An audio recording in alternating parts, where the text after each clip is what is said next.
Là, donc nous arrivons au terme, on pourrait encore dire bien des choses, hein, c'est sûr, de nos conférences sur notre Seigneur Jésus-Christ. Comme ça a pris 3 ans quand même, je crois, donc je pense qu'on a vu pas mal de choses, mais enfin, il est sûr qu'on pourrait en parler toute l'année et toute la vie. Il y aura toujours bien des choses encore à dire sur notre Seigneur. Hein. 3 choses sur lesquelles nous nous arrêterons un petit peu. Tout d'abord, bien, c'est le fait de cet événement de l'Ascension, le retour à notre Seigneur donc vers son Père, dans la gloire de son Père. Et puis ensuite, il y a ces 2 actions qu'il exerce, ou qu'il exercera dans sa gloire. C'est d'abord le gouvernement de l'univers, simplement le Christ roi. Et puis enfin, ce qui achèvera ce gouvernement de l'univers, ce sera le jugement. C'est ce que nous disons dans notre credo. Il est assis à la droite de son Père, d'où il viendra juger les vivants et les morts. Il est monté au ciel, il est assis à la droite de son Père, et un jour, il en reviendra pour juger les vivants et les morts. Ce sont des dogmes de foi. Nous ne pouvons avoir aucun doute, d'abord sur la réalité de l'ascension de Jésus-Christ, réalité physique, si l'on peut dire. C'est pas du tout une, comme le dit Pierre Vivante ou je ne sais qui, tous ces trucs-là, c'est pas du tout une sorte d'image, d'illusion. Ils auraient eu l'impression de le voir s'élever, pas du tout. Il s'est bel et bien élevé, avec son corps et son âme, il s'est élevé, puis jusqu'au moment où il a disparu à leurs yeux, enveloppé dans une nuée. Il est assis à la droite de son Père. Nous verrons ce que cela veut dire, bien sûr, n'imaginons pas cela d'une façon physique. Ne croyez pas que Jésus-Christ soit assis sur un nuage ou je ne sais où, là, certainement pas, ce n'est pas du tout comme cela qu'il faut considérer les choses.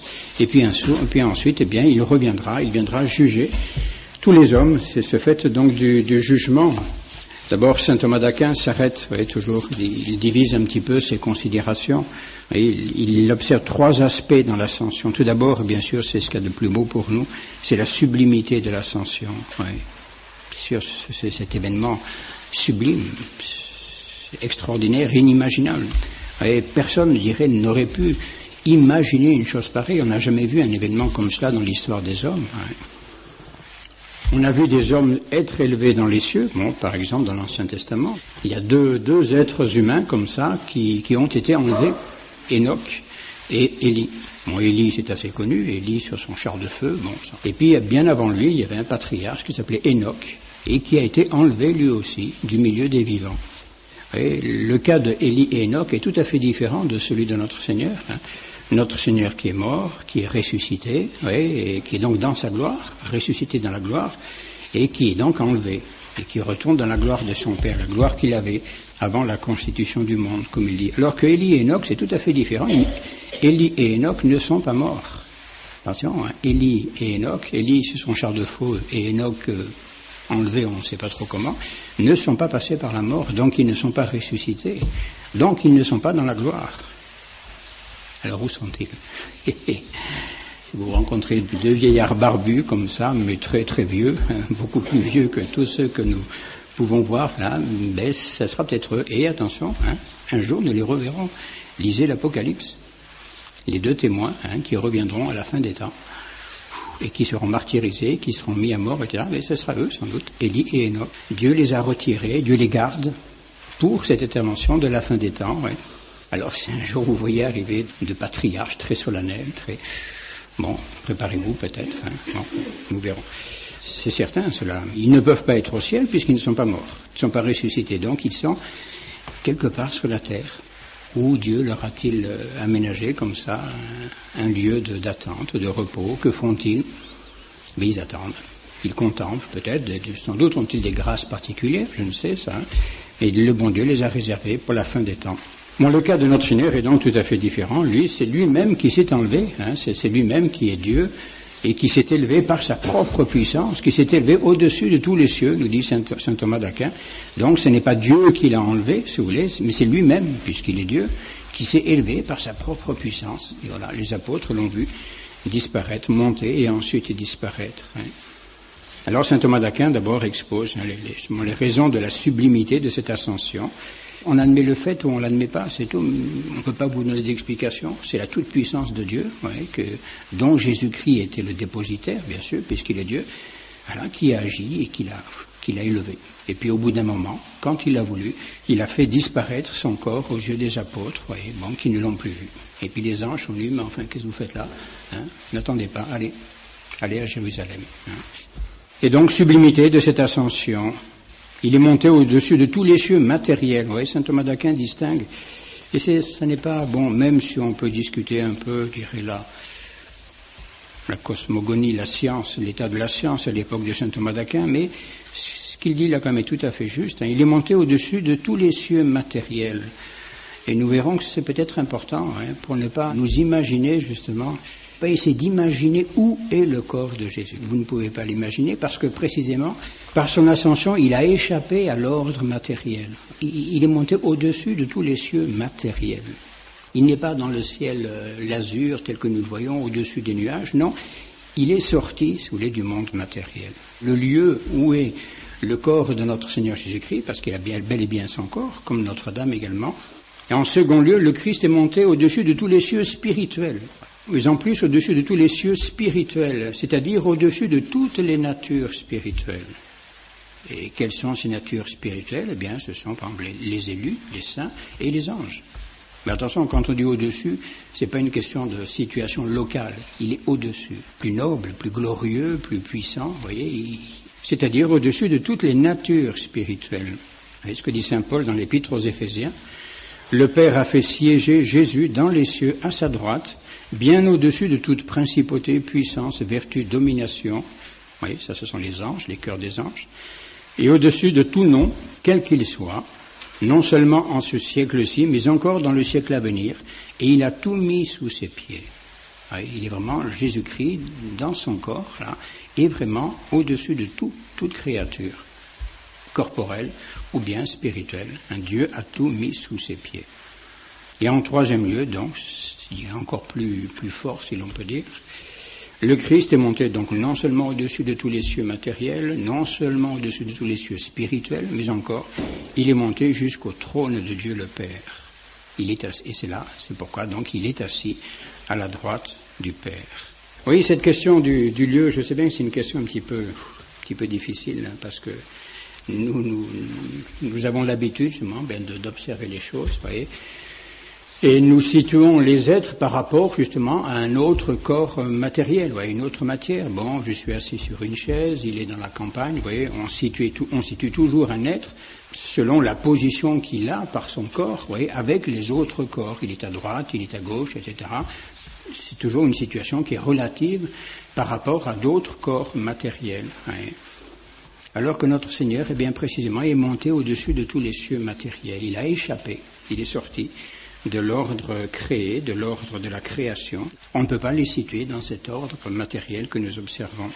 Voici ce que dit un commentateur ici au sujet des articles que saint Thomas consacre à cette question. On remarquera que saint Thomas demeure très discret sur le lieu du corps du Christ. Tant dans la conclusion que dans les solutions aux difficultés soulevées, il évite les questions oiseuses. Donc saint Thomas se contente de dire que le corps du Christ est au-dessus de tous les cieux, sans entrer dans les détails dont la précision nous échappe, faute de révélation, parce que Dieu ne nous l'a pas dit. Voici par exemple une remarque de Cachetan, célèbre commentateur de saint Thomas d'Aquin. Laissons ces problèmes surnaturels du siècle futur à la science de ce siècle futur. Voilà. Lorsque nous serons dans l'éternité, nous pourrons à ce moment nous poser la question. Et tant que nous sommes ici-bas, nous ne pouvons pas avoir la réponse, donc mieux vaut ne pas nous poser la question. Et que dit le catéchisme à ce sujet? En tant que Dieu, il est partout, par sa présence, sa puissance, son essence, etc. Nous avons appris ça. Et Dieu, on ne peut pas le situer. Où est-il, Dieu? Il est partout, donc il est nulle part. On ne peut situer un esprit que s'il est lié à un corps. Voyez, moi je sais que mon âme, mon âme elle est là. Mais parce qu'elle est enfermée, si on peut dire, dans mon corps. Et le jour où mon âme quittera mon corps, où sera-t-elle? Je ne pourrai plus la situer dans un endroit bien déterminé, dans un lieu bien déterminé. Elle sera en Dieu, j'espère, du moins. Oui. Mais Dieu est esprit, donc Dieu n'est pas limité par un corps, par des dimensions, etc. Donc Dieu est partout, effectivement. Et étant partout, on ne peut pas dire qu'il est à tel ou tel endroit, on peut dire qu'il est partout, c'est tout. Donc en tant que Dieu, Jésus-Christ est partout, bien sûr. Et en tant qu'homme, il est au ciel et au Saint-Sacrement de l'autel. Avec son humanité, donc, où trouvons-nous Jésus-Christ? Au Saint-Sacrement de l'autel, bien sûr, dans l'Eucharistie, là nous le trouvons avec son corps, son âme, et puis ensuite nous le trouvons au ciel. Mais le ciel, qu'est-ce que c'est le ciel? Le ciel, c'est Dieu. Et oui, c'est ça le ciel. Hein. Vous voyez, après la résurrection générale, le jugement général, après tout, je dirais la rénovation de la terre, ce sera tout à fait différent, mais pour l'instant, le ciel, qu'est-ce que c'est? Le ciel, c'est Dieu. Alors vous voyez, on se retrouve dans le même problème. Or, Dieu n'est nulle part. Enfin, il est partout, donc il est nulle part, etc. Et les âmes bienheureuses, actuellement, quand nous disons qu'elles sont au ciel, les saints qui sont au ciel, qu'est-ce que cela veut dire? Ça veut dire simplement qu'elles sont en Dieu. Elles sont dans la gloire de Dieu. Et où est la gloire de Dieu? En Dieu. On ne peut rien dire de plus que cela. Et où est Dieu? Dans sa gloire. C'est saint Thomas, c'est pas saint Thomas d'Aquin, saint Augustin, qui a ce petit mot très très simple, hein, mais qui résume tout le mystère. Où est Dieu? Ou plutôt, il se pose la question, si quelqu'un te demande où était Dieu avant la création? Et parce qu'on est toujours tenté un petit peu d'imaginer Dieu selon notre façon à nous. Oui. Alors, maintenant qu'il y a la création, on veut toujours enfermer le bon Dieu dans sa création. Mais non, n'enfermez pas le bon Dieu dans la création. Le bon Dieu, il échappe alors de créer. Le bon Dieu domine sa création, il n'est pas dans la création. Et le fait de la création n'a rien changé pour Dieu. Il est toujours le même avant et après la création. Le bon Dieu n'a pas changé d'endroit, si on peut dire, du fait qu'il est créé. Alors, où était Dieu avant la création? En lui-même. Voilà, avec ça, débrouillez-vous, qu'est-ce que vous voulez faire? On ne peut rien vous dire de plus. Hein.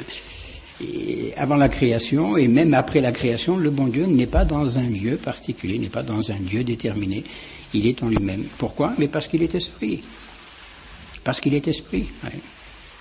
Bon, alors c'est bien que ça nous fait casser un petit peu la tête, tout ça, on essaie de se tordre les méninges un peu dans tous les sens, mais voilà, ne vous tordez pas les méninges, vous ne trouverez jamais la réponse. Alors, ne vous posez pas la question, croyez simplement, c'est tout ce qu'on vous demande, c'est tout ce qu'on nous demande à nous tous, hein. C'est un acte de foi. Et le ciel, c'est Dieu, le ciel, c'est la gloire de Dieu, et ce n'est pas un lieu bien déterminé, bien situé comme ça dans l'univers, c'est pas tel coin du ciel, là de haut, non. Et voici là ce que dit justement un auteur sur cette question de l'endroit, si on peut dire, où l'on peut essayer de situer notre Seigneur. Eh bien, il vous dit la même chose que moi, mieux sans doute. Nous sommes sans doute en face d'un mystère. Eh oui, le mystère de la vie dans l'au-delà, mystère que nous ne pouvons pénétrer et encore combien imparfaitement que grâce à l'analogie, ce qu'on appelle l'analogie. Et les localisations de la vie future ne sauraient être conçues d'une façon univoque. On ne peut pas concevoir, ce problème des localisations dans l'éternité, dans le ciel, comme nous les concevons ici-bas, dans l'ordre créé. Ce sont deux choses tout à fait différentes. C'est la conclusion, ce qu'il dit ici. À part notre Seigneur et sa Sainte Mère, les habitants de l'au-delà sont de simples esprits. Les saints actuellement du ciel n'ont que leur âme, sont de simples esprits. Et donc jusqu'à la résurrection générale, des âmes séparées de leur corps et donc assimilables aux esprits purs, donc non localisables dans un endroit bien particulier. Quant au second point, bien ça pour notre Seigneur et Notre-Dame, personne, vous voyez, c'est ça la question, personne n'admet que le monde matériel créé soit infini. Le monde matériel que nous observons, la Terre, les astres, les planètes, etc., ce monde matériel n'est pas un monde infini. Il a des limites, ce monde matériel. L'univers a des limites. Bon, c'est immense, bien sûr, et on peut aller chercher des étoiles à je ne sais pas combien d'années-lumière, etc. Bon, ça c'est vrai, mais un jour ou l'autre, on arrivera au bout. Le monde créé, l'univers est une création et donc est fini et limité. Il n'y a que Dieu qui soit infini, qui soit illimité. Dieu est immense. Dieu n'a pas de mesure parce que Dieu n'a pas de limite. Dieu est infini, mais il n'y a que Dieu qui soit infini. Et le monde créé est un monde qui est fini. L'univers, je ne sais pas trop quelle forme ni quelle dimension il a, ça je n'en sais rien du tout, mais il est fini, il est limité. Voilà. Eh bien, Donc ce monde matériel n'est pas infini. Et on peut donc en conséquence admettre, en dehors des limites de ce monde matériel créé, l'existence de corps humains échappant totalement aux lois de la localisation. Oui. Donc le corps de Jésus-Christ, le corps de Notre-Dame, eh bien, sont très certainement en dehors justement de ce monde matériel. Oui.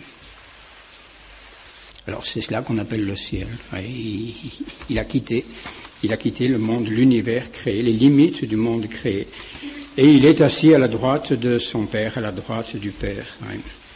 Alors je ne vais pas vous en dire plus sur la question du lieu, de l'endroit où se trouve Jésus-Christ.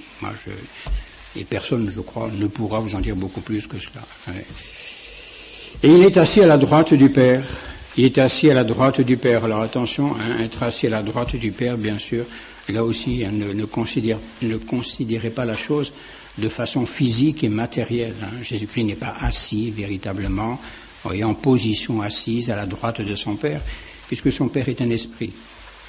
Or, un esprit n'a ni droite, ni gauche, ni dessus, ni dessous, etc. Donc c'est pas une question de lieu, toujours pareil, c'est pas une question de localisation, c'est une métaphore, nous dit saint Thomas d'Aquin, c'est une métaphore pour manifester justement la gloire, la grandeur, la puissance, de l'honneur auquel a été élevé notre Seigneur Jésus-Christ. Quand nous parlons de la droite de Dieu, cette expression ne doit pas s'entendre d'une manière corporelle, mais dans un sens métaphorique. En effet, si en disant de Jésus, il est assis à la droite de Dieu, nous pensons à sa divinité, si en tant que Dieu, donc nous disons qu'il est assis à la droite du Père, cela signifie que Jésus est égal en tout à son Père. Égalité, égalité avec le Père. Mais si nous pensons à sa nature humaine, et c'est de cela que nous parlons surtout, cela veut dire alors que le Christ jouit des dons les plus excellents. Il est vraiment situé à l'endroit le plus excellent de la création. Il est au-dessus de tout, de tout, de tout. Cette droite du Père signifie deux choses en fait. Quand on dit qu'il est assis à la droite du Père, nous disons d'abord qu'il est assis. Le fait de dire qu'il est assis, ça ne veut pas dire donc une position corporelle, mais ça veut dire simplement le repos de la béatitude. Quand on est fatigué, qu'est-ce qu'on fait? On s'assied. Voilà. On s'assied, c'est le repos, la position assise, donc, c'est la position du repos. Donc, repos dans la béatitude, voilà, il est assis, c'est bien, il a pris sa place, il a pris son lieu, si vous voulez, sa place dans la béatitude, et là, il jouit de ce repos. Et puis ensuite, cette position assise également, et la droite du Père, manifeste également, la prérogative, une prérogative qui est la prérogative royale et judiciaire. Être assis, c'est la position du roi, et c'est la position du juge. Peut-être aujourd'hui, je ne sais pas très bien comment ça se passe dans les tribunaux, etc. Mais le juge, lorsqu'il juge, lorsqu'on comparaît devant le juge, l'accusé, il est debout, et le juge est assis. Ou le roi également. Le roi, il est toujours assis. On faisait, je ne sais pas très bien comment ça se passe maintenant, mais autrefois, en tout cas, c'était clair. Celui qui était assis, c'est celui qui avait l'autorité, c'est celui qui a l'autorité. Et celui qui est inférieur, qui est subordonné, il se présente debout, devant le roi, devant le juge. Et donc, c'est cela que signifie, que manifeste, cette expression, être assis à la droite du Père, d'abord le repos, et puis ensuite l'autorité, pouvoir royal et pouvoir judiciaire. Alors cette simple expression déjà est une manifestation, une expression en tout cas, justement de ce double pouvoir qui est celui de notre Seigneur dans son éternité, à savoir d'être le roi et d'être le juge. Ce sont ces deux prérogatives, ces deux manifestations de l'autorité suprême que Jésus-Christ exerce aujourd'hui dans son éternité. Alors le pouvoir temporel, ça je dirais pouvoir temporel, pouvoir royal, mais c'est tout l'objet, c'est tout le discours de l'encyclique Quas Primas, vous connaissez j'espère, c'est toute la question du Christ roi, tout simplement, et cela relève de la foi. Lorsque Pie XI a exposé, disons, la doctrine de la royauté du Christ. Il n'a rien inventé, ce n'est pas un nouveau dogme qu'il a proposé à la foi des chrétiens, mais c'est quelque chose qui a toujours été cru. C'est cette autorité, ce pouvoir, cette royauté que Jésus-Christ exerce dans son éternité en tant qu'homme sur tout l'ordre des choses créées, les réalités, les choses temporelles et les choses spirituelles. Il est roi. Il est roi, c'est lui le roi, parce qu'il est Dieu et parce qu'il est le Rédempteur, etc. Bon, mais il est le roi, et cette royauté, il l'exerce effectivement de façon effective. C'est pas simplement une sorte de titre qu'on lui décerne comme ça pour l'honorer, non, c'est effectivement une autorité qu'il exerce. Alors qu'il exerce, eh bien, je dirais, selon le degré de notre soumission, bien sûr, à cette autorité, mais en tout cas, cette autorité, il l'exerce. Ne croyez pas. Malheureusement, aujourd'hui, je dirais, c'est une chose qui n'est plus du tout, ou quasiment plus admise dans la doctrine, dans la prédication actuelle de l'Église officielle, disons, cette royauté actuellement, Jésus-Christ est le roi, il gouverne les hommes et toutes les créatures. Cela, on ne l'admet plus. Pensez donc que si vous admettez aujourd'hui que Jésus-Christ est le roi de tous les hommes, comment voulez-vous accorder cela avec la liberté religieuse, l'œcuménisme, etc. Ça joue pas, ça va pas. Ouais. Et tout se tient. Alors qu'est-ce qu'ils ont fait actuellement? Quelle est la doctrine? Parce qu'on ne veut pas rejeter quand même la doctrine du Christ roi. Alors on repousse cette royauté du Christ à la royauté eschatologique. Alors à la fin des temps, il reviendra. Alors il viendra prendre possession du royaume de la terre. Très bien, mais d'ici là, eh bien les hommes se débrouillent entre eux. Bon, c'est un petit peu schématique si vous voulez, mais en gros c'est ça. Jésus-Christ, pour eux, dans ce point, Jésus-Christ n'exerce pas actuellement cette royauté. Cette royauté, il la prendra lorsqu'il reviendra juger les vivants et les morts. Et alors là, d'accord, très bien. Mais d'ici là, bon, laissez les hommes cheminer chacun sur leur voie pour aller à Dieu. Bon. Et non, ça c'est. Et cette royauté recouvre l'encyclique Quas Primas, pour ça est très très claire et très très bien faite. Recouvre tout l'ordre des réalités, même le pouvoir temporel. Alors là, sa misère, quand on dit ça aujourd'hui, c'est la fin des temps. À savoir que Jésus-Christ a vraiment le pouvoir, l'autorité temporelle sur les choses temporelles, sur les sociétés, sur les cités, sur les lois civiles, etc. Jésus-Christ a autorité. Il doit régner dans les sociétés, il doit régner sur les pays, les familles, etc. Alors sa misère aujourd'hui, c'est quelque chose d'insupportable, d'intolérable. Et même nous, parfois, on a du mal à le comprendre. Et quand même, rendez à César ce qui est à César. Et ça, c'est toujours la réponse qu'on nous fait dans ces cas-là. Et oui, rendez à César ce qui est à César, mais à Dieu ce qui est à Dieu. Et Dieu est roi. Vous ne pourrez pas faire que Dieu, en tout cas, ne soit pas le maître de sa création. Oui ou non? Si c'est Dieu qui est notre créateur, est-ce qu'il a l'autorité sur tous les êtres qu'il a créés? Donc Dieu est roi de sa création. Et les sociétés sont des créations de Dieu. L'homme est une création de Dieu. Et l'homme en société est une création de Dieu. Donc Dieu a l'autorité sur les sociétés.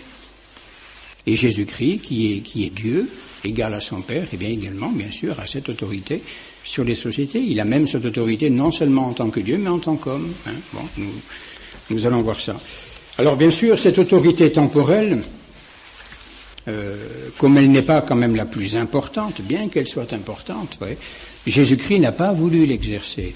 Effectivement, nous voyons bien que pendant sa vie terrestre, il n'a pas voulu exercer cette autorité, cette royauté temporelle. Mais le fait de ne pas l'exercer ne veut pas dire qu'il ne l'est pas. Il a cette autorité temporelle, mais il n'a pas voulu l'exercer. Il en confie l'exercice, effectivement, aux autorités publiques, au roi, tout ce que vous voudrez, très bien. Il les laisse user de cette autorité, mais en fait, elle lui appartient. Il pourrait très bien user de cette autorité, mais il ne veut pas, simplement, alors qu'il la possède. Parce qu'il préfère, justement, et c'est le rôle de l'Église, qui est aussi l'Église, L'Église aussi pourrait exercer l'autorité temporelle, mais l'Église ne le fait pas, puisque Jésus-Christ ne l'a pas fait, et elle se réserve l'autorité spirituelle. Bien sûr, c'est là le plus important, c'est là l'essentiel de l'autorité du Christ roi. et de l'autorité de l'Église, c'est ce pouvoir spirituel. L'autorité temporelle n'étant qu'au service de l'autorité spirituelle. C'est normal, c'est cette question de la subordination des sociétés à l'autorité de l'Église. Bon, les autorités politiques exercent l'autorité, mais elles doivent être soumises à l'autorité spirituelle de l'Église. Bon, l'Église ne veut pas exercer l'autorité temporelle, mais elle donne les lois, les principes spirituels, surnaturels qui doivent régir les lois temporelles. Eh bien, c'est ce que Jésus-Christ fait actuellement, et ce pouvoir spirituel, il l'exerce avec je dirais, ces grandes prérogatives. Vous voyez, on peut dire les trois chefs principaux de ce pouvoir spirituel du Christ. D'abord, c'est en tant que Rédempteur universel. Il nous a rachetés, donc il a conquis nos âmes, il a conquis toutes nos âmes, il les a rachetées par le sang de la croix, et donc il s'est rendu maître de nos âmes, il a reconquis, il a racheté au sens propre ces âmes, donc nos âmes lui appartiennent, donc il a autorité sur elles. En tant que souverain prêtre également, souverain prêtre, Jésus-Christ est le souverain prêtre, il intercède pour nous, etc. Donc il joue le rôle de médiateur, etc. Et donc il a autorité sur nos âmes. Et puis ensuite, en tant que législateur de l'Église, c'est lui, Jésus-Christ, qui est l'auteur de la loi de l'Église.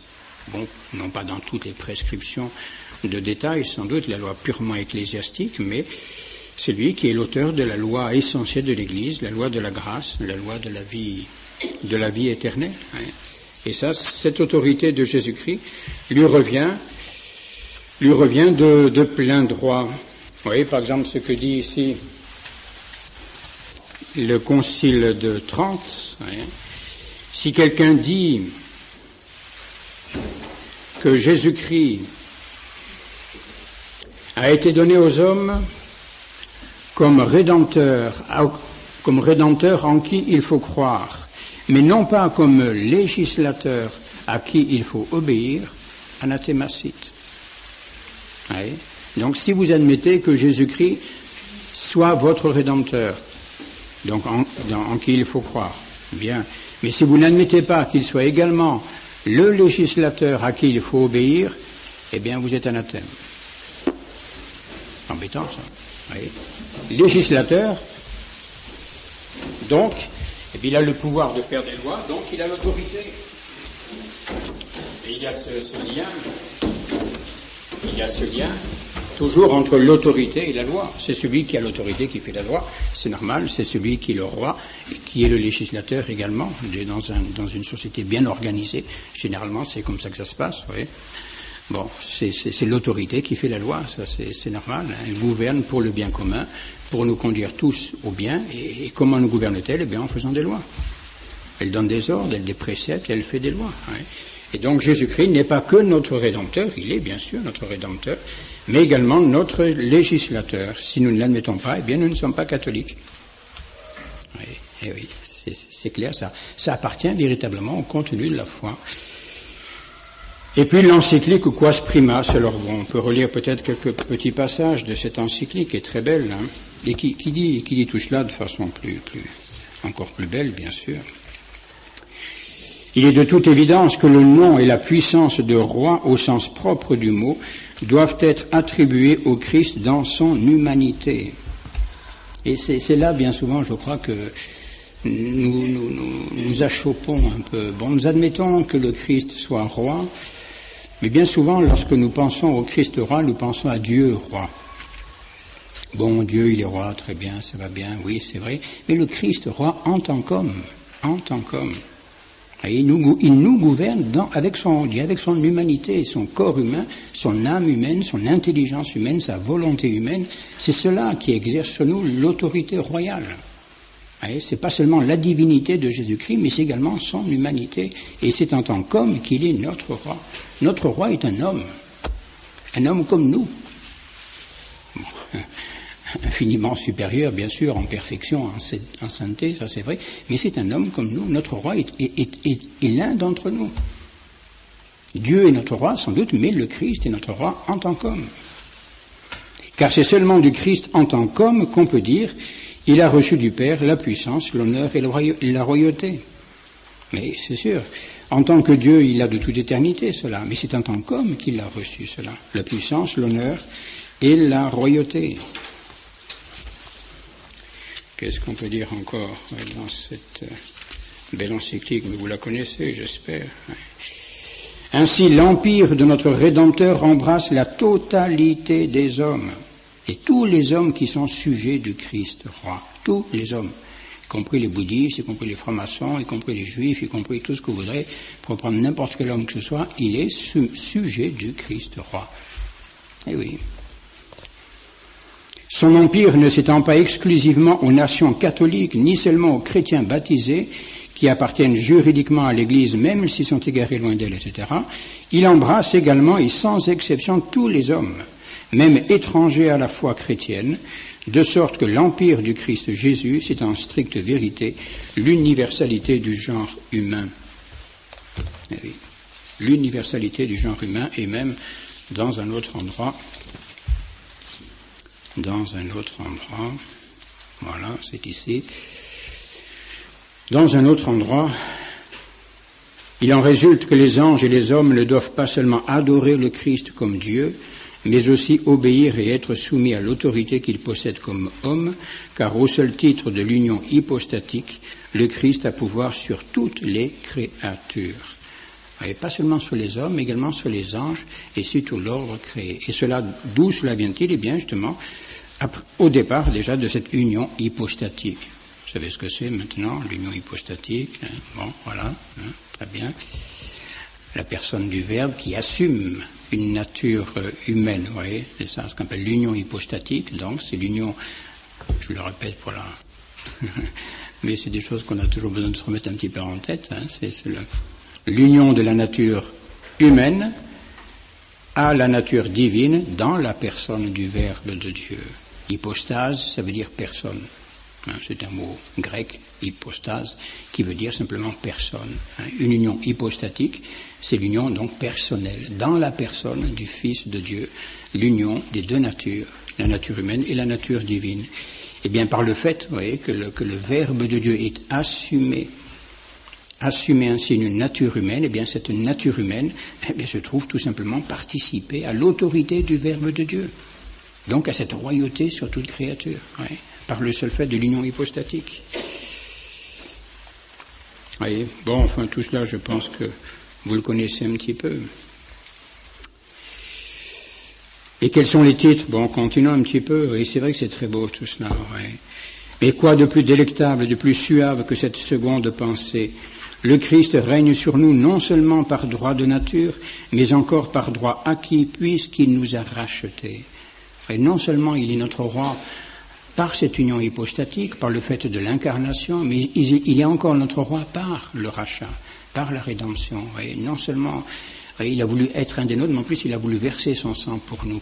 Il a payé véritablement le prix qu'il fallait payer. Donc double titre à cette royauté du Christ. Puissent tous les hommes qui l'oublient se souvenir du prix que nous avons coûté à notre Sauveur. Saint Pierre qui dit cela.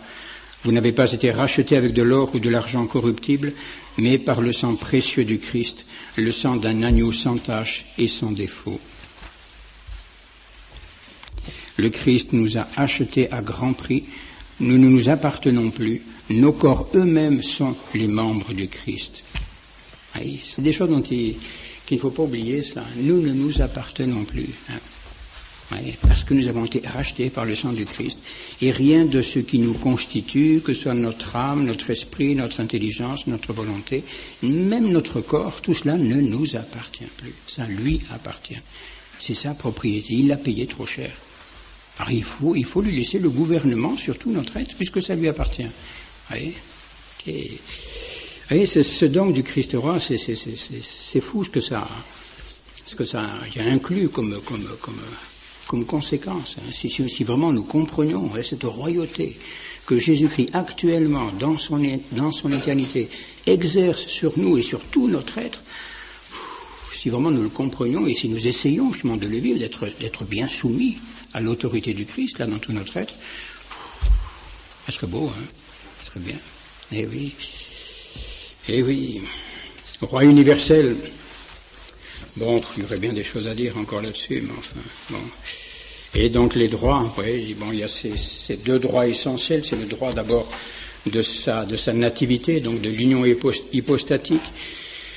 Et puis ce droit du Rédempteur, hein, et bien sûr c'est celui peut-être qui nous touche le plus, nous, quand nous voyons un petit peu ce que Jésus-Christ a fait pour nous sauver, pour nous racheter, pour nous conquérir, pour nous délivrer justement de la damnation. Bon, peut-être cela nous touche-t-il plus, bon, que ce premier droit plus fondamental, celui de l'union hypostatique. Oui. Et ce droit, oui, cette royauté du Christ, nous emportons en nous la marque, hein. Il ne faut pas l'oublier, ça, hein, c'est par notre baptême. Au jour de notre baptême, nous avons reçu le caractère du Christ, par lequel nous sommes marqués comme étant des sujets du Christ. Hein. C'est par ce caractère baptismal, eh bien, je dirais que le Christ assure sur nous sa royauté, son autorité. Hein. Et donc, par le fait d'être baptisés, eh bien, nous ne nous appartenons plus. Tous les hommes appartiennent à Jésus-Christ, bien sûr, mais à plus forte raison, le baptisé par ce caractère baptismal, renouvelé, bien sûr, par le caractère de la confirmation ou le caractère même sacerdotal. Hein, ça, c'est clair. Hein. Tout cela marque justement une emprise plus complète, plus totale du Christ roi sur nous, sur notre âme et par notre âme et bien sûr tout notre être, sur notre corps et sur toute notre existence. Hein. Et c'est cela être chrétien. Hein. Être chrétien, c'est justement, je dirais, se livrer totalement à cette royauté du Christ. Hein. C'est pas seulement faire une petite prière de temps en temps, c'est pas seulement je sais pas quoi, ne pas pécher, etc. Bon, c'est déjà bien, mais ça c'est vraiment le strict minimum. Hein. Être chrétien, mais justement, c'est se soumettre totalement, oui, à cette royauté de grâce. C'est une royauté de grâce, une royauté d'amour, une royauté de justice, de perfection, de sainteté du Christ, et qui s'exerce sur nous par ce caractère baptismal. Ouais. C'est beau ça. Hein. Ah, être chrétien, c'est beau. Être vraiment chrétien, être ainsi comme ça, totalement livré, totalement abandonné, voyez, au gouvernement du Christ, hein, c'est magnifique. Hein. Et peut-être pour cela, justement, est-il nécessaire de croire. Ouais, nous le croyons, mais j'espère, nous le croyons, mais d'une fois un peu spéculative. On est toujours trop spéculatif. Oui. Même si on croit ne pas être spéculatif, on est toujours trop spéculatif. On croit qu'on a les pieds bien sur terre. Oh, nous, vous savez, nous on est des paysans, il ne faut pas nous faire des théories, etc. Mais on en fait tous un peu de théorie malgré nous, vous savez. On croit que le Christ est roi, on le croit. Bon, très bien, mais ça, c'est un dogme de foi qui est dans notre vitrine. Alors on le dit de temps en temps, très bien, on récite son credo, c'est bien, ça va bien. Mais c'est pas ça, croire. Croire, c'est vivre. Croire, c'est vivre. C'est vivre ce que l'on croit. Voilà, et essayer justement de vivre véritablement cette royauté du Christ. Voyez. Est-ce que vraiment je crois? Est-ce que vraiment chacun d'entre nous croyons qu'actuellement, en ce moment, Jésus-Christ, homme, avec son corps, son âme, son intelligence là, il me gouverne. En ce moment, il exerce sur moi un gouvernement réel, effectif.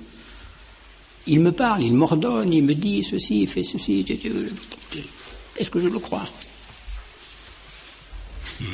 Bon, j'espère, mais c'est pas facile à croire, c'est vrai, hein, ça je vous l'accorde très, très, très volontiers, c'est pas facile à croire, mais c'est ça qu'il faut croire. C'est magnifique, je dirais, la religion vécue comme ça, c'est très beau. La religion, ne l'oubliez jamais, c'est une relation de personne à personne. C'est une relation d'amour et de confiance entre moi, pauvre petit atome, là, etc., un pauvre petit être lamentable, entre moi et puis ce Christ qui m'aime, qui est mon roi, qui a versé son sang pour moi. Voilà. Et une relation constante, entre deux êtres qui s'aiment, enfin quand même, quoi, vous savez ce que c'est quand on s'aime, quoi, voilà, on se regarde dans le blanc des yeux, on se dit des tas de choses, intelligentes ou pas intelligentes, ça dépend, etc., mais en deux cas on ne peut pas se quitter. Quand on s'aime, on ne peut pas se quitter, on n'a qu'une crainte justement, c'est de froisser, de faire de la peine à celui qu'on aime, etc., et voilà. C'est pas plus difficile que ça. Bon, le seul inconvénient, bien sûr, c'est que le Christ roi, il est pas loin pourtant, hein, mais on le voit pas. Ça c'est sûr, il est pas loin. Hein. Enfin. Et il faut y croire. Hein. Et c'est cela qu'il fait actuellement, depuis son ascension, vous voyez, dans son éternité, c'est cela qu'il fait. Et donc cette royauté du Christ, et donc qui s'exerce actuellement. Ça, c'est cette première peut-être prérogative du Christ, à laquelle il nous faut croire de façon donc très très effective et très très réelle. Et puis l'autre prérogative, eh bien, c'est celle du juge. Ah, celle-là, c'est peut-être un peu moins agréable pour nous. Celle du juge, quoique. Tout dépend précisément de la façon dont nous sommes, dont nous vivons. Cette royauté du Christ, nous n'avons rien à craindre du jugement du Christ, si nous sommes de ses sujets fidèles. Tout va bien, au contraire même. On n'attend qu'une chose, c'est qu'il nous rende justice. Ouais. Mais voilà. Hein. Donc, autre prérogative du Christ, oui, c'est donc le jugement universel. Hein. Ce juge, le Christ est juge en tant qu'homme. Et là-dessus aussi, saint Thomas d'Aquin a des belles choses. Oui. Des belles choses dans son commentaire du Credo. De là, donc, il viendra juger les vivants et les morts. Et oui, c'est clair, hein, savoir que le jugement fait partie de l'office du roi. C'est celui qui a l'autorité, c'est le roi qui est habilité à juger. Hein. Et donc le Christ étant roi, il est clair que c'est à lui qu'appartient le jugement. Et c'est pourquoi, donc, nous confessons que Jésus viendra juger les vivants et les morts. C'est ce qu'ont dit les anges aux apôtres. Ce Jésus qui vient d'être enlevé au ciel du milieu de vous, en reviendra de la même manière que vous l'avez vu y aller. Oui, il est monté au ciel, nous l'avons vu s'élever, et bien un jour nous le verrons revenir dans toute sa puissance, dans toute sa majesté, dans toute sa gloire, et là il viendra nous demander, bien voilà, qu'as-tu fait de mon sang? Qu'as-tu fait de mon sang? Ce sang que j'ai versé pour toi, ce sang que je t'ai donné tout au long de ta vie, qu'est-ce que tu en as fait?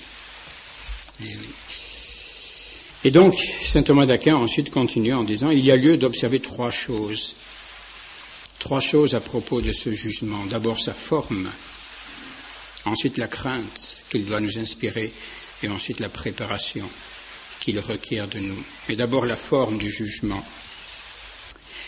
La forme du jugement. Et comment, je dirais, ce jugement, comment se passera-t-il? Alors, quant à cette forme du jugement, qu'est-ce qu'il faut considérer? Bien, les êtres en présence. D'abord, la personne du juge, les personnes jugées, et puis ensuite, un peu sur quoi portera ce jugement. Et quel est le juge? Eh bien, c'est le Christ. C'est le Christ, c'est lui qui juge. C'est à lui que tout jugement a été remis par son Père. C'est lui, dit saint Pierre, qui a été constitué par Dieu juge des vivants et des morts. Or, le Christ Jésus est juge, non seulement en tant qu'il est Dieu, mais aussi en tant qu'homme. Et en tant qu'homme, il est juge en tant qu'homme. C'est dans son humanité qu'il est notre juge, qu'il nous juge et qu'il nous jugera. Et les raisons que donne saint Thomas d'Aquin, sur ce fait que le jugement soit exercé par le Christ homme, sont très, très, très, très justes, très belles. C'est dans son humanité qu'il nous jugera. Premier motif, il est nécessaire que ceux qui sont jugés voient leur juge. Si nous sommes appelés à comparaître devant le tribunal de Dieu, il est normal que nous voyions notre juge. Or Dieu, personne ne le voit. Et donc c'est le Christ homme qui nous jugera. C'est lui qui sera notre juge, ainsi nous pourrons le voir notre juge. Or la divinité possède un tel attrait qu'on ne peut pas la voir sans éprouver de la joie. Et aucun damné ne pourra donc la voir parce qu'alors il se réjouirait. Voyez, si donc nous admettons qu'il est normal que le jugé voit son juge, c'est bien le raisonnement, c'est pas très difficile, mais enfin, il est normal que moi qui suis jugé, que je vois mon juge. Or, si je vois mon juge, qui est Dieu, aussitôt, c'est la béatitude. Normal, quand on voit Dieu, c'est le bonheur. Or, les damnés, eux, ne pourront jamais voir Dieu. Il y a une contradiction entre cette béatitude de voir Dieu et le fait de la damnation. Et donc, les damnés ne pourraient pas être jugés. Ne pourraient pas comparaître et voir leur juge. Une sorte de contradiction, c'est pas possible. Et donc, afin que notre juge soit vu de tous les hommes, il faut qu'il apparaisse sous la forme d'un homme. Voilà. Alors là, les damnés pourront voir le Christ homme. Oui. Parce que le Christ homme, si vous voulez, voile la divinité. Et donc, les damnés pourront regarder Jésus-Christ sans avoir la joie de la béatitude, sans voir la divinité. Et donc, ils pourront effectivement être jugés par le Christ en tant qu'homme. C'est pourquoi, donc, notre Seigneur, dit aux Juifs, dans Saint Jean, le Père a donné au Fils le pouvoir d'exercer le jugement parce qu'il est Fils de l'homme. Et c'est parce qu'il est homme que le Père lui a donné le pouvoir d'exercer le jugement. Donc, vous voyez, première raison, il faut que ceux qui sont jugés voient leur juge. En second lieu, le Fils de Dieu est juge universel en tant qu'homme parce qu'il a mérité précisément en tant que tel cet office de juge. Oui. Pourquoi ? Bien, parce que c'est en tant qu'homme, c'est dans son humanité qu'il a été injustement jugé. Il a été lui-même jugé et de façon injuste dans son humanité. Et donc c'est une sorte de rétablissement de la justice pour lui. Lui qui a été jugé dans son humanité, eh bien c'est dans son humanité qu'il sera notre juge. Et en troisième lieu, le jugement fut donné au Fils en tant qu'il est homme, afin que les hommes, étant jugés par un homme, cessent de désespérer. Vous voyez, c'est un motif de confiance pour nous.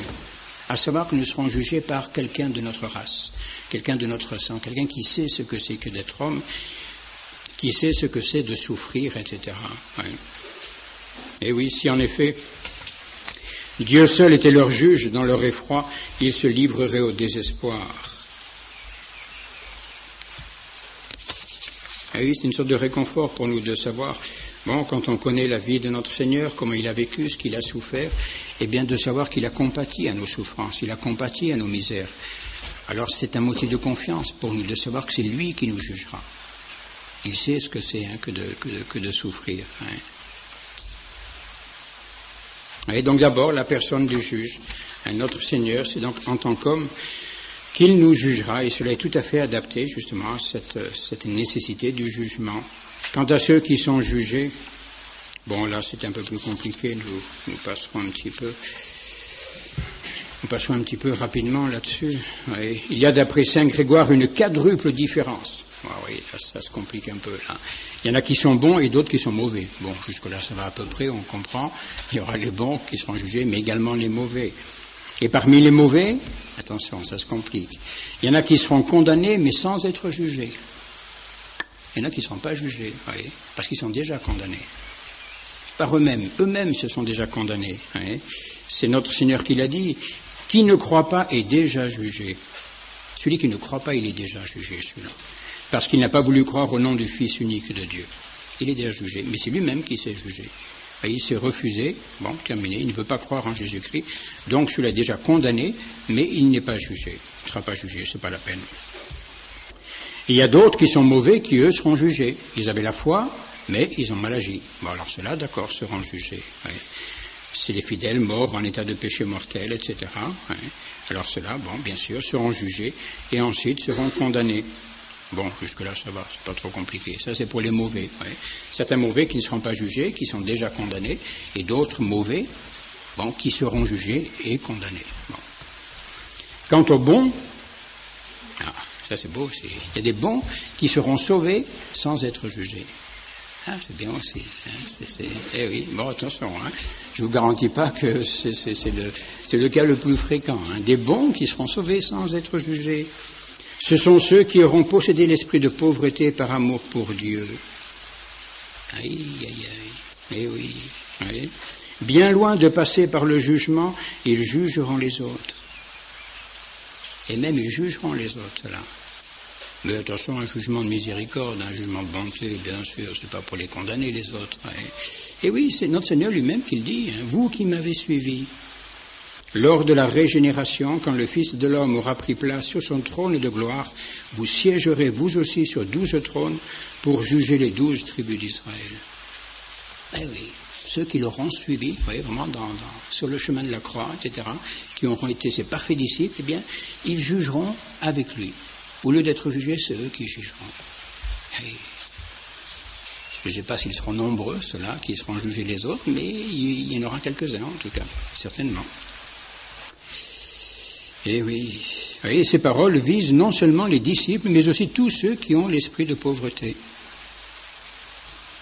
Et oui, c'est beau ça. Et ensuite, il y a les autres bons, alors, bon, ceux qui mourront dans la justice, qui seront sauvés, mais après avoir été jugés. Bon, ceux-là seront jugés, on jugera leurs œuvres, etc. Et leurs œuvres étant bonnes, à ce moment-là, ils seront sauvés.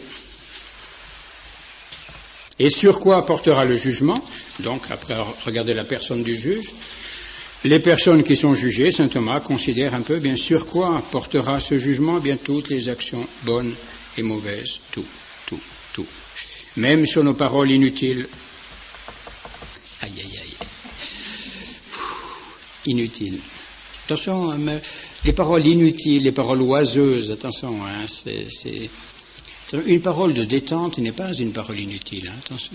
Bon, attention, la mesure n'est pas facile à trouver, je comprends tout à fait, mais la détente, la récréation, c'est une chose utile, hein, attention. Hein. C'est une nécessité quand même. Bon, voilà, on n'est pas des anges. Hein. On ne peut pas passer toute sa vie à prier, à parler du bon Dieu, des grandes contemplations, etc. Non, il faut quand même se récréer, c'est tout à fait légitime. Hein. Bon, il y a des paroles utiles, mais il y a des paroles inutiles, des paroles oiseuses. Celles que l'on prononce pour se faire plaisir, comme ça, quitte à écorcher un peu le voisin, etc. Tous des trucs comme ça, oui. Bon, ça, attention, celles-là, effectivement, nous serons jugés sur cela, parce qu'elles ne sont pas utiles. Elles sont même peut-être nuisibles, ouais, bon, etc. Et oui, nous serons jugés donc sur tout, non seulement nos actions, les paroles, mais également les pensées. Et oui, même nos pensées, toutes nos pensées, tout ce qui nous tourne dans la tête, tout cela sera jugé. Et oui. La sagesse affirme en effet que Dieu fera une enquête sur les pensées de l'impie. In cogitationibus impi interrogatio erit. Il y aura une interrogation, un jugement sur les cogitations de l'impie. Tout ce qui nous tourne dans la tête. Hein. Tout ce qui nous tourne dans la tête, attention, de façon consciente et volontaire. Hein. Bien sûr, malheureusement, les pensées qui viennent comme ça toutes seules, ça c'est différent, mais les pensées auxquelles on s'arrête, dans lesquelles on se complète, qu'on retourne, tout ça. Hein. Aïe, attention. Hein. Et c'est terrible ça. Hein. Il y a de quoi trembler certains jours, hein, c'est sûr. Hein. Et précisément, et voilà, de la crainte que doit nous inspirer le jugement de Jésus-Christ. La crainte. Il faut craindre ce jugement. Hein. Si nous considérons la personne de notre juge, qui il est, si nous considérons qui nous sommes et un petit peu tout ce qu'il va considérer, c'est sûr que tout cela doit nous faire un petit peu trembler. Ça ne doit pas nous décourager, ne doit pas nous désespérer, c'est bien évident, parce que quand même, il nous aime, il y a le Sacré-Cœur, il y a la grâce, il y a les sacrements, il y a nos efforts, etc. Mais quand même, ce jugement doit nous faire craindre un petit peu, nous faire trembler un peu. Pourquoi ? Eh bien d'abord, précisément, le premier motif de craindre ce jugement, c'est la sagesse du juge. Vous voyez, cette sagesse du Christ. Oui. Cette sagesse. En effet, Jésus-Christ dans son humanité, toujours pareil, hein, quand on parle de Jésus, c'est pas simplement Dieu. Hein. Bon, oui, c'est Dieu, mais c'est également le Christ dans son humanité. Jésus, en effet, n'ignore absolument rien de nos pensées, de nos paroles et de nos actions. Rien. Pas la peine de vous cacher un KGB ou je sais pas quoi, etc.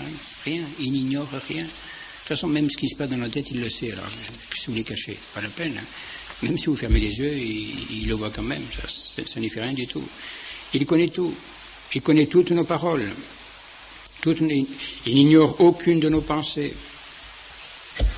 Il sera donc un témoin infaillible, etc. Et donc d'abord la sagesse du Christ, qui pénètre vraiment toutes nos pensées, le fond de nos cœurs. Ensuite, deuxième motif de crainte, eh bien c'est la puissance du juge. Cette puissance qui appartient au Christ, puisqu'il est par lui-même tout puissant. Troisième motif de crainte, c'est l'inflexible justice du juge. L'inflexible justice du juge. Il ne faudra pas lui raconter d'histoire. Il ne faudra pas chercher à l'apitoyer. Il ne faudra pas lui faire je sais comment on peut faire aujourd'hui, on verse une petite larme, oh mon pauvre petit, etc. Il connaît tout, il connaît toute la vérité. Ce ne sera pas la peine d'essayer de raconter des histoires, etc. Ouais. Et là, saint Thomas, un passage très, très important pour nous, je crois. Ouais. Actuellement, en effet, c'est le temps de la miséricorde. Actuellement, quel bonheur, quel bonheur. Nous vivons dans l'ère de la miséricorde.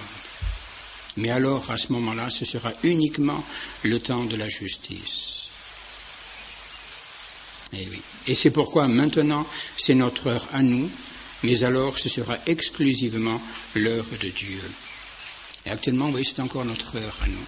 C'est l'heure de l'homme, si on peut dire, oui, avec ce qu'il y a de faiblesse, c'est l'heure de la miséricorde. Mais quand tout cela sera fini, quand le souverain juge viendra, eh bien, ce sera uniquement l'heure de Dieu. Ce sera l'heure du juge. Il dirait à la limite, on ne peut pas dire que ce sera trop tard pour la miséricorde, mais ce ne sera plus véritablement l'heure de la miséricorde. Ouais. Et ça, c'est important pour nous. Nous vivons vraiment dans l'ère de la miséricorde. C'est pas l'heure de la justice encore. L'heure de la justice, elle viendra. Et cette justice, elle a été remise totalement au Fils de Dieu. Elle ne nous a jamais été remise à nous. Et donc pour nous, et dans nos rapports mutuels, eh bien c'est encore, et ce doit être toujours, l'heure de la miséricorde. Vivre la miséricorde entre nous. Si nous voulons, je dirais, être sincères lorsque nous disons le Notre Père, pardonnez nos péchés comme nous pardonnons à ceux qui nous ont offensés.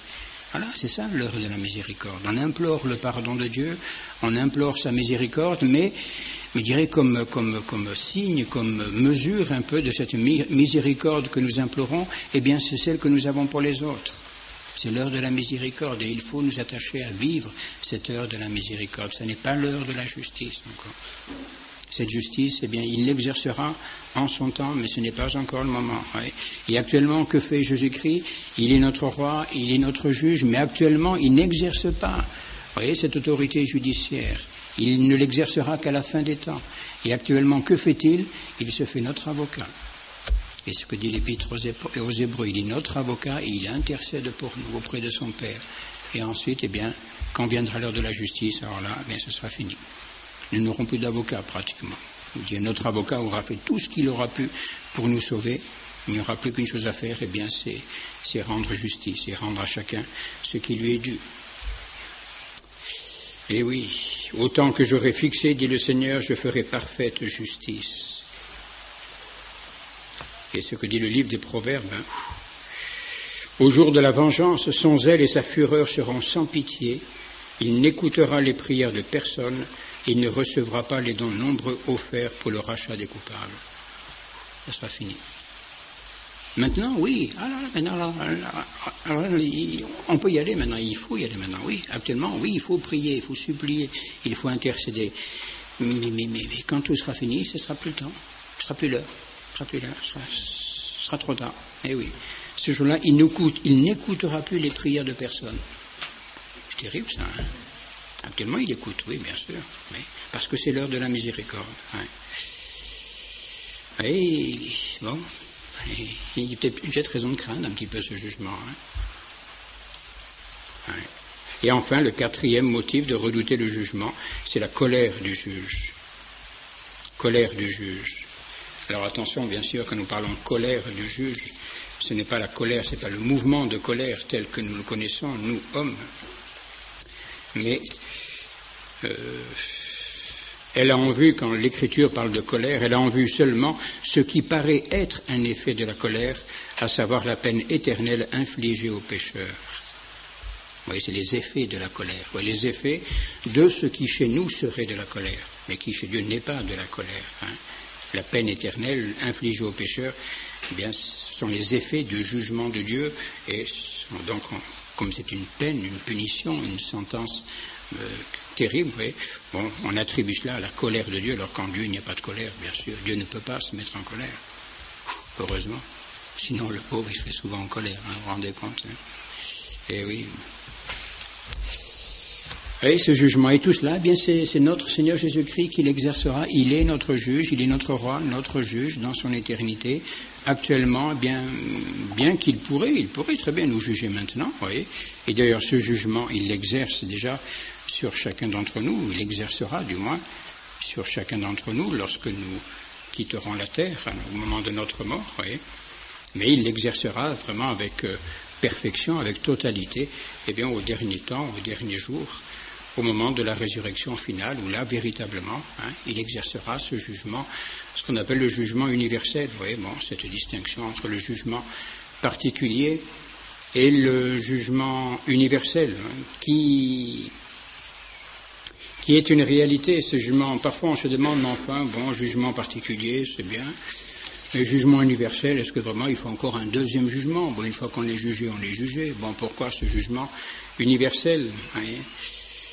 Et saint Thomas d'Aquin encore lui-même, toujours a des choses bien intéressantes et qui sont très, très, très justes. On comprend un peu pourquoi il faut, en plus de ce jugement particulier, un jugement universel. Et parce que l'homme est un être social.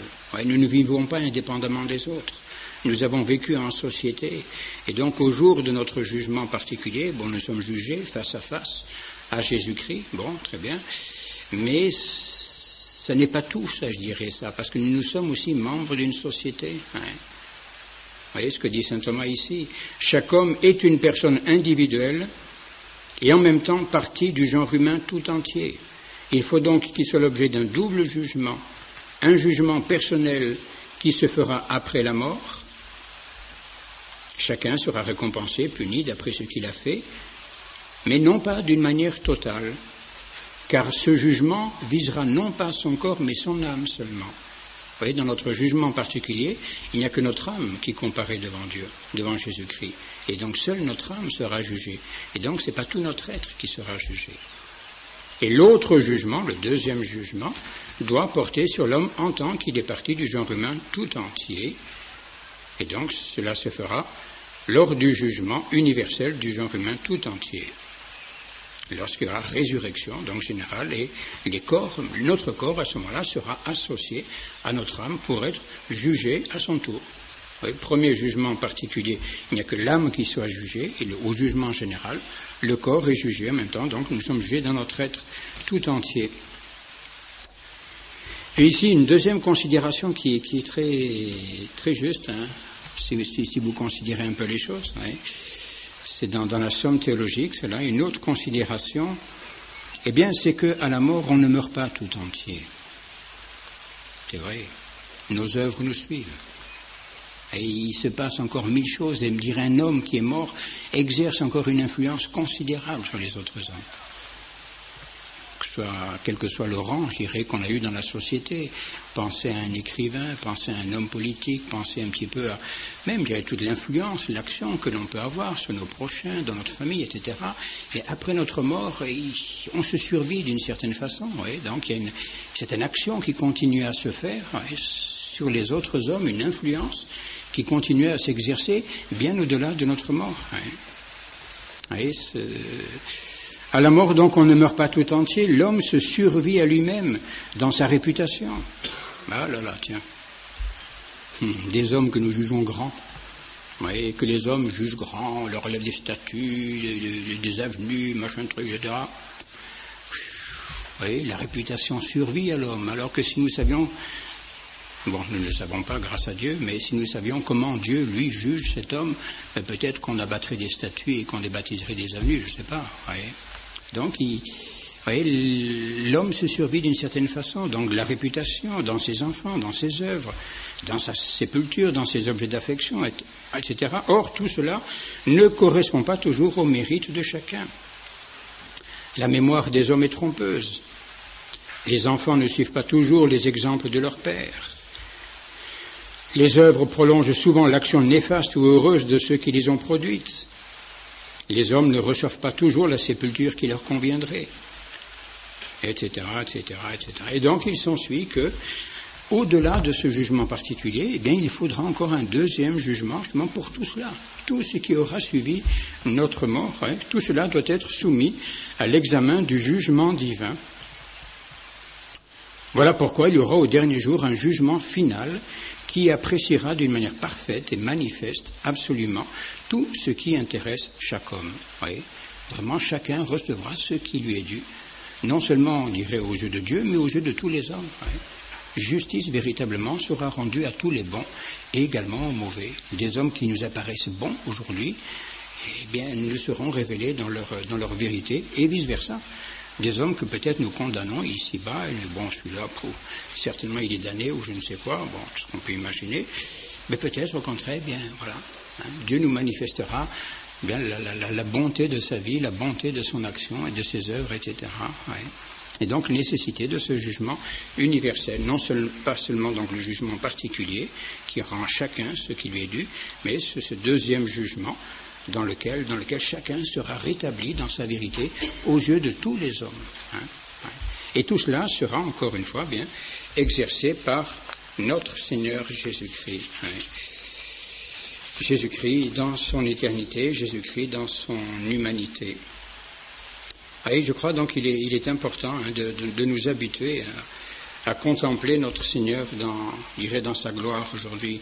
Jésus-Christ retourné à son Père. C'est quelque chose d'immense. Et d'essayer même peut-être de mesurer, c'est peut-être un peu difficile tout ça, je veux bien, de mesurer toute la différence. C'est fondamental, c'est une différence très très profonde qu'il y a entre le Verbe en Dieu avant son incarnation et le Verbe en Dieu après l'ascension et la Pentecôte. C'est tout un monde qui a été refait, qui a été recréé. Jésus-Christ, disons, avant son incarnation, c'était le Verbe de Dieu dans son éternité. Très bien, la gloire, le bonheur, la béatitude, c'est parfait. Et puis maintenant, voici que le Verbe de Dieu, donc le Christ, est retourné dans sa gloire. Mais entre les deux, entre ces deux moments, vous voyez, où le Verbe de Dieu vit dans la gloire de son Père, quel changement, quelle transformation, vous voyez. Il y a tout un monde entre les deux, un monde qui n'existait pas avant.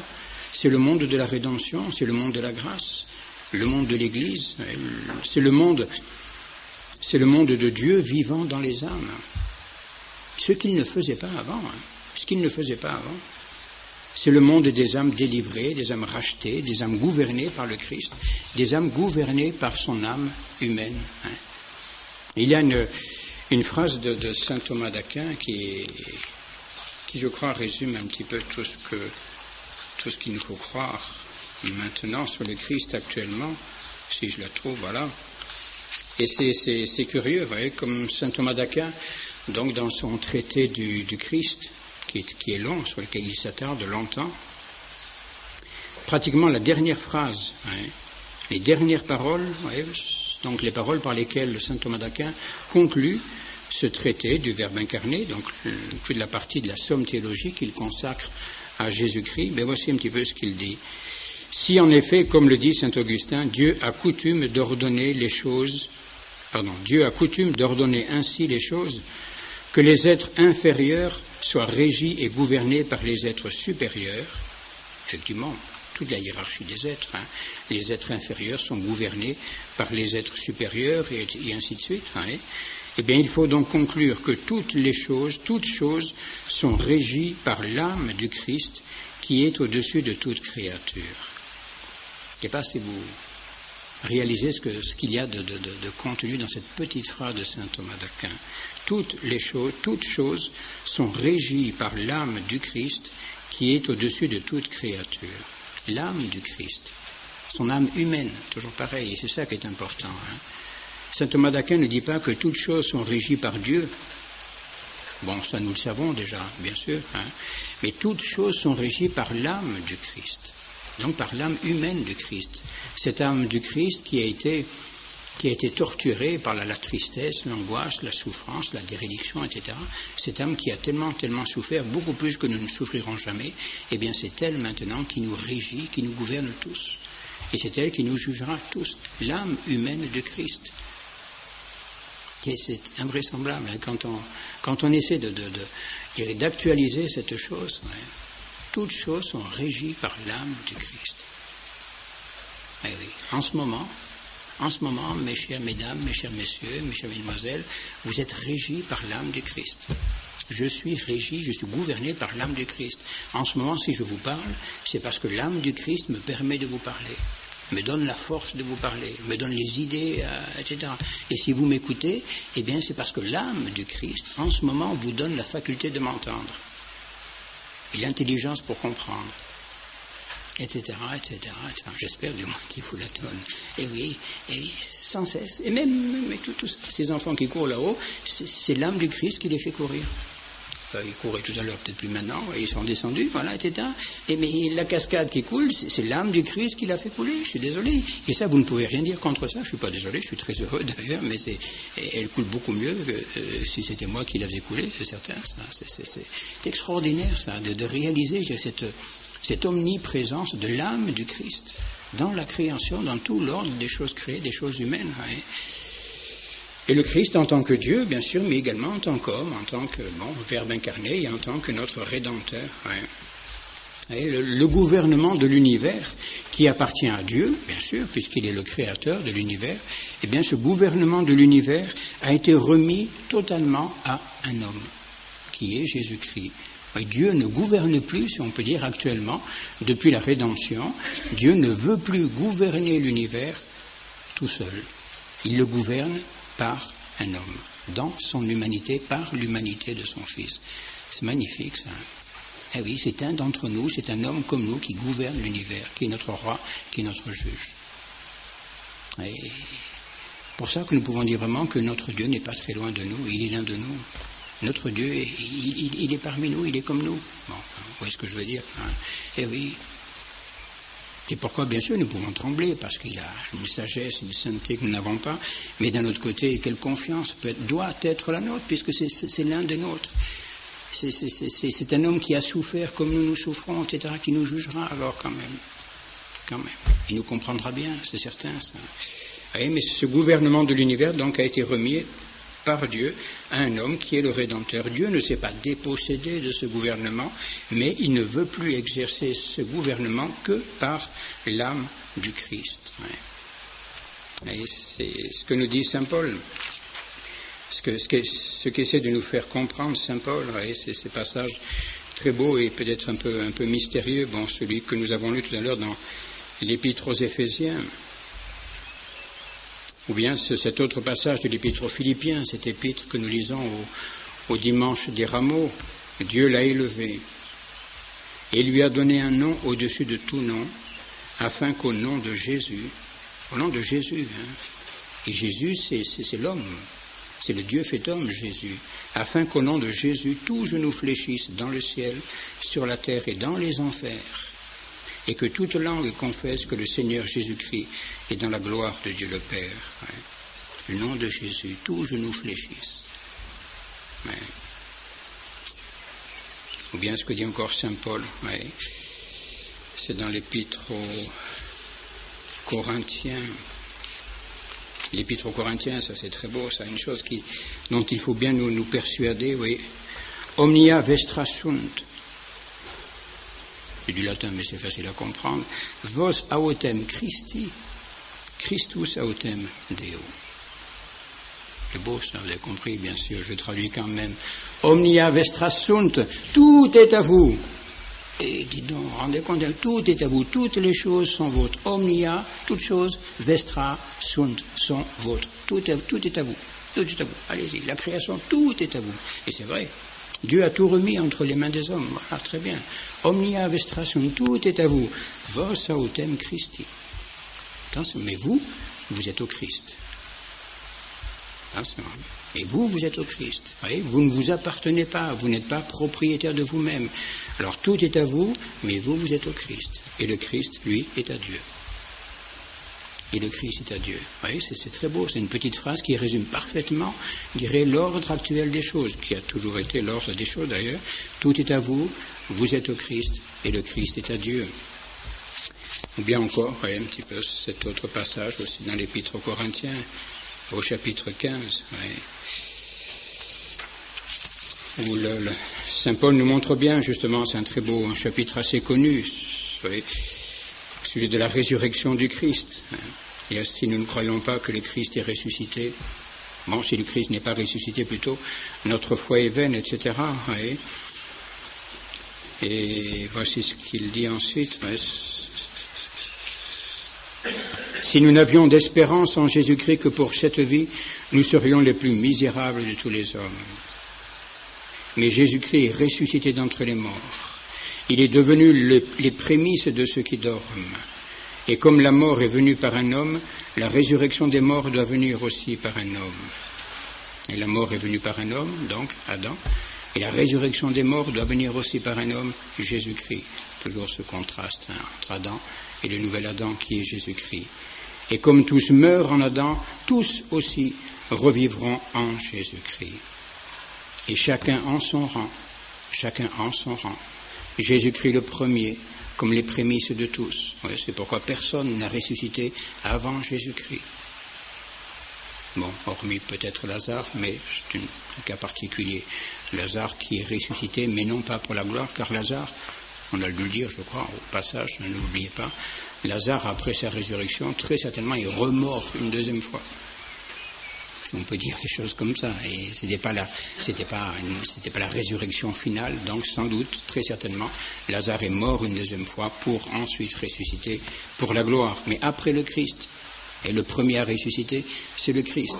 Et le premier à monter aux cieux, c'est le Christ aussi, c'est normal. Donc chacun en son rang. Jésus-Christ le premier comme les prémices de tous, puis ceux qui sont à lui, qui ont cru en son avènement. Et alors, c'est beau tout ça. Et alors viendra la fin. Ça sera bien quand même. Eh oui, si. Et alors viendra la fin, lorsque Jésus-Christ aura remis son royaume à Dieu son Père. Oui, lorsque Jésus-Christ aura remis son royaume à Dieu son Père. Il a le royaume, et un jour viendra où il remettra ce royaume entre les mains de son Père. Ce sera le dernier jour, ça. Donc viendra la fin. Et lorsque Jésus-Christ aura remis son royaume à Dieu son Père, et qu'il aura détruit tout empire, toute domination et toute puissance. Il viendra un jour où Jésus-Christ aura réduit à néant toute autre domination que la sienne. Celle du démon, celle des méchants, celle de la mort, tout ça, ça sera fini, il n'y aura plus qu'une seule domination, la sienne. Vivement ce jour-là, quand même, dites. Car Jésus-Christ doit régner, et oui, cette phrase assez célèbre, oportet illum regnare, il doit régner, il faut qu'il règne. Car Jésus-Christ doit régner jusqu'à ce que son Père lui ait mis tous ses ennemis sous les pieds. Or, la mort sera le dernier ennemi qui sera détruit. Le dernier ennemi que détruira Jésus-Christ sera la mort. Résurrection finale. Voilà, fini, plus de mort, terminé. La mort sera le dernier ennemi qui sera détruit. Elle le sera car l'Écriture dit que Dieu lui a tout mis sous les pieds et lui a tout assujetti. Mais quand elle dit que tout lui est assujetti, que tout lui est soumis, donc, il est indubitable qu'il en faut accepter celui qui lui a assujetti toutes choses. Bon. Lors donc que toutes choses auront été assujetties au Fils, donc lorsqu'il aura assuré sa domination sur toutes choses, en ayant détruit toute autre domination, alors le Fils lui-même sera assujetti à celui qui lui aura assujetti toutes choses, afin que Dieu soit tout en tous. Voilà. Ce sera le plus beau jour de notre vie. Donc, en clair, qu'est-ce que ça veut dire? Quand toutes choses auront été donc soumises au Fils, alors le Fils lui-même se soumettra à celui qui lui aura soumis toutes choses. Dieu a soumis à son Fils, il a tout soumis, tout l'ordre créé, et bien un jour, quand toutes les choses effectivement seront soumises à la loi du Christ, et bien ce jour-là, le Fils, lui, se soumettra à son Père, et alors, afin que Dieu soit tout en tous. Uticit Deus omnia in omnibus. Voilà, et voilà ce que prépare Jésus-Christ dans son éternité actuellement. Voilà à quoi tend son gouvernement, sa royauté. Sa royauté, la royauté du Christ, ne vise qu'une chose, c'est assurer cette domination de l'amour, domination de la grâce, domination de la sainteté, sur tout l'ordre créé. Voilà. Et il viendra un jour, où effectivement, cette domination sera réalisée. Ce jour-là sera le plus beau jour de notre vie. Et quand ça sera fait, Jésus-Christ se soumettra avec son royaume, justement, à son Père. On pourrait dire encore bien des choses, mais on n'en finirait plus, quand même.